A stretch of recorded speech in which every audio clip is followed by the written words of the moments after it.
close till I get up. Time is barely on our side. I don't wanna waste what's left. The storms we chase.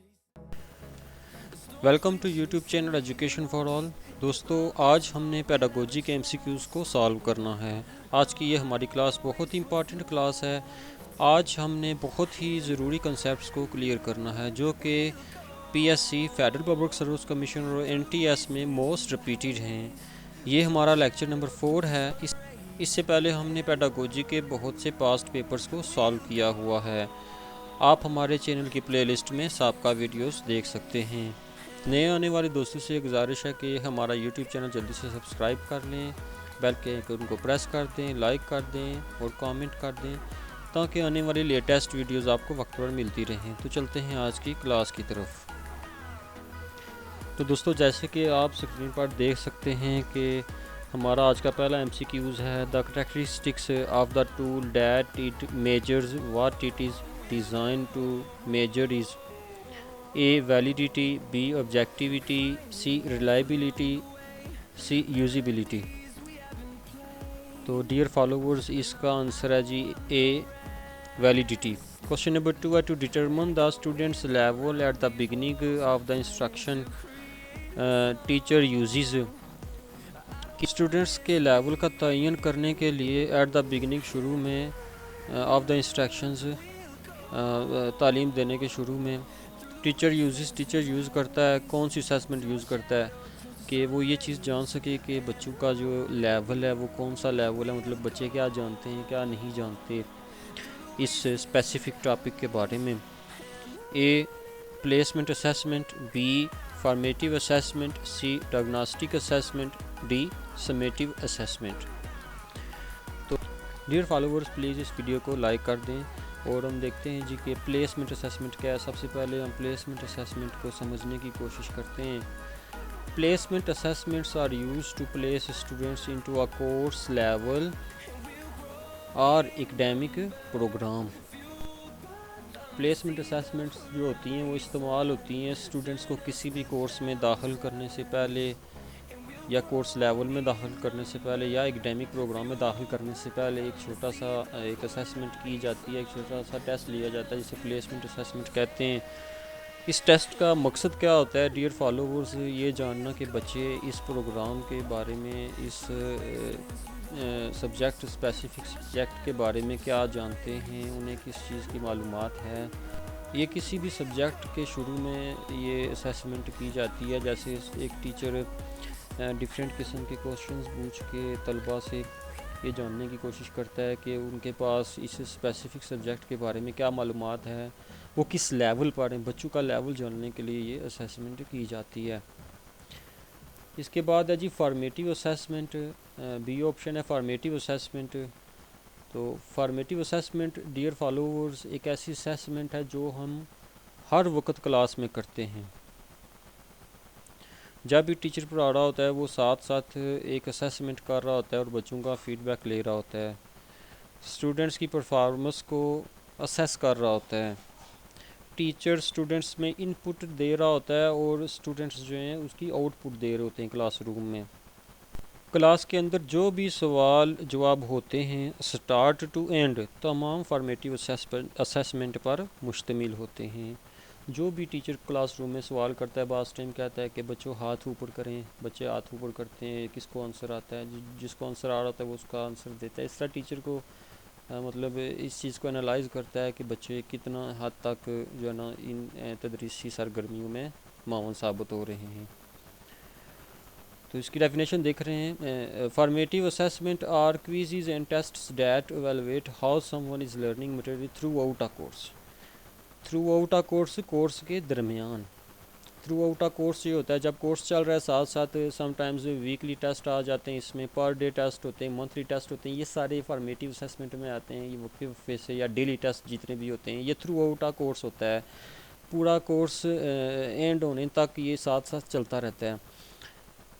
इसके साथ आता है जी summative assessment और quizzes and tests. इसमें भी test होते हैं या क्विज़ेस होते हैं that evaluate how much someone has learned throughout a course। कि पूरा कोर्स मुकम्मल करने के बाद किसने कितना सीखा है।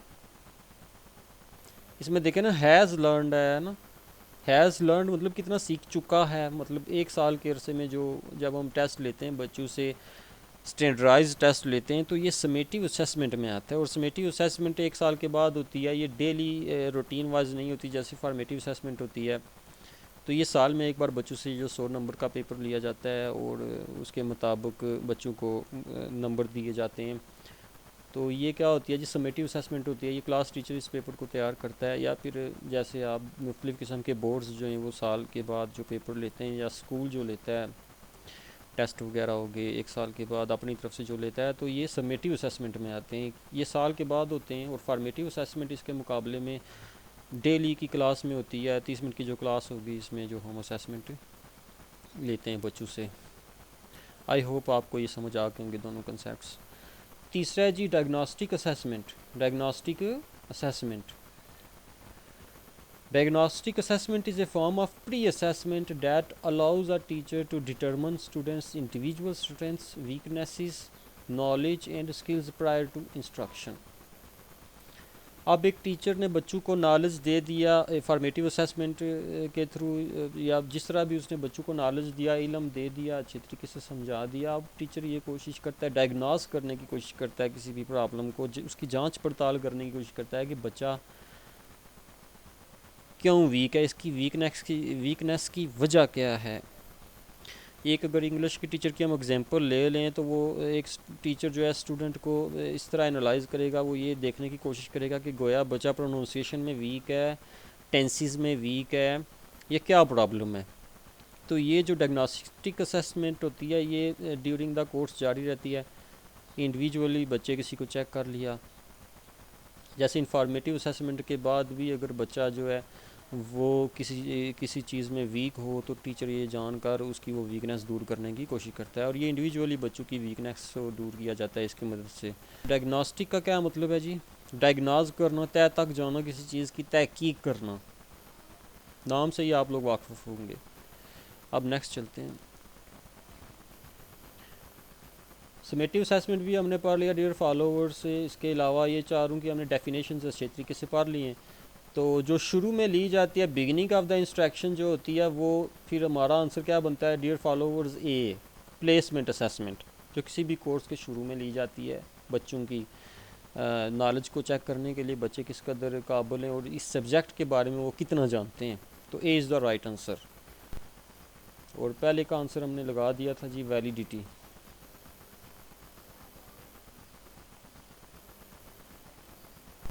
46 है जी, A test is said to be valid when it A is fair and free from teacher bias, B measures what it claims to measure, C है जी produces consistent result over time, D है जी has safeguards against cultural bias। तो dear followers इसका right answer क्या है जी, B measures what it claims to measure। तीसरा जी education administrators of a particular district want to find out how well their district is achieving standards set by the government. What sort of tests should be used for this purpose? कि जो government होती है वो किस तरह ये जानती है कि जो इसकी जो पॉपुलेशन है, इसमें रहने वाले जो लोग हैं, वो स्टैंडर्ड को किस तरह अचीव कर रहे हैं, तो कौन सा टेस्ट गवर्नमेंट की तरफ से किया जाता है। तो ए है जी नॉर्म रेफरेंस्ड, बी है क्रिटेरियन रेफरेंस्ड, सी है फंक्शनली रेफरेंस्ड, डी है जी टीचर रेफरेंस्ड। और डियर फॉलोवर्स इसका राइट आंसर क्या है, क्रिटेरियन रेफरेंस। इसका भी बी आंसर है जी। आगे नेक्स्ट क्वेश्चन है, the incorrect option in multiple choice questions are named as. जो इनकरेक्ट ऑप्शंस होते हैं मल्टीपल चॉइस क्वेश्चंस में, उनका क्या नाम होता है। एक तो करेक्ट आंसर आपने बता दिया ये है, तो बाकी तीन जो इनकरेक्ट है इनको क्या कहते हैं डियर फॉलोवर्स, ए रिस्पॉन्सेस, बी प्रेमिसेस, सी डिस्ट्रैक्टर्स, डी है जी आंसर्स, ई हर्डल्स। तो इसका राइट आंसर क्या है? डिस्ट्रैक्टर्स होते हैं, इसका सी राइट आंसर है। वेल, नेक्स्ट क्वेश्चन है जी, comprehension is the dash level in the Bloom's taxonomy of educational objectives. जो ब्लूम्स टैक्सोनॉमी है, इसमें जो कॉम्प्रीहेंशन है, फ़हम जिसे कहते हैं, इसका कौन सा लेवल है? तो इसके भी हम इंशाल्लाह सारे लेवल पढ़ेंगे डिटेल से, और इंशाल्लाह ब्लूम टैक्सोनॉमी पर हम एक अलग से लेक्चर लिखेंगे। इसके अलावा क्लासिकल कंडीशनिंग पर, ऑपरेंट कंडीशनिंग पर, ये बहुत ही इंपॉर्टेंट लेक्चर्स होंगे इंशाल्लाह। मुझे यकीन है आप लोग इनको विज़िट करेंगे। और आपने अगर हमारी वीडियो लाइक नहीं की तो प्लीज़ जल्दी से लाइक कर दें, कमेंट कर दें और इसको शेयर कर दें, और हमारा चैनल सब्सक्राइब करना मत भूलिएगा, क्योंकि हमारा मकसद है कि आप लोगों की मुकम्मल रहनुमाई की जाए हर किस्म के टेस्ट्स में। और ये जो वीडियो है ये NTS, FPSC और PSC में बहुत ही कारआमद साबित होने वाली है। इसको आपने बिल्कुल भी मिस नहीं करना, पूरा देखना है। तो डियर फॉलोअर्स, अगर हम देख लें डिफरेंट स्टेजेस जो ब्लूम ने पेश की थी एजुकेशनल ऑब्जेक्टिव्स की, उसमें सबसे पहले आता है नॉलेज, दूसरे नंबर पे आता है कॉम्प्रीहेंशन, तीसरे नंबर पे आता है एप्लीकेशन, चौथे नंबर पे आता है जी एनालिसिस, पाँचवें नंबर पे आता है सिंथेसिस, और छठे नंबर पे आ जाता है इवैल्यूएशन। तो इसका राइट आंसर कॉम्प्रीहेंशन फिर दूसरे नंबर पे आता है, तो second is the right answer. आज के लिए इतना ही डियर फॉलोवर्स। मुझे उम्मीद है कि आपको बहुत कुछ सीखने को मिला होगा, और इंशाल्लाह अगली वीडियो के साथ फिर हाज़िर होंगे। हम कोशिश करेंगे ये ब्लूम टैक्सोनॉमी को अच्छी तरह से पढ़ें, क्योंकि ये मोस्ट इंपॉर्टेंट टॉपिक है। हर किस्म के एग्ज़ाम में ब्लूम टैक्सोनॉमी के बारे में पूछते हैं, क्लासिकल कंडीशनिंग के बारे में पूछते हैं, पेरेंट कंडीशनिंग के बारे में पूछते हैं, और बहुत सी ऐसी थेरीज़ अभी रहती हैं जो हमने पढ़नी है। लर्निंग की थेरीज़ पढ़नी है हमने, इसके अलावा पर्सनैलिटी डेवलपमेंट की थेरीज़ हमने पढ़नी है। तो डियर फॉलोवर्स, हमारे साथ रहिएगा, इंशाल्लाह फिर मिलेंगे। अल्लाह हाफिज़।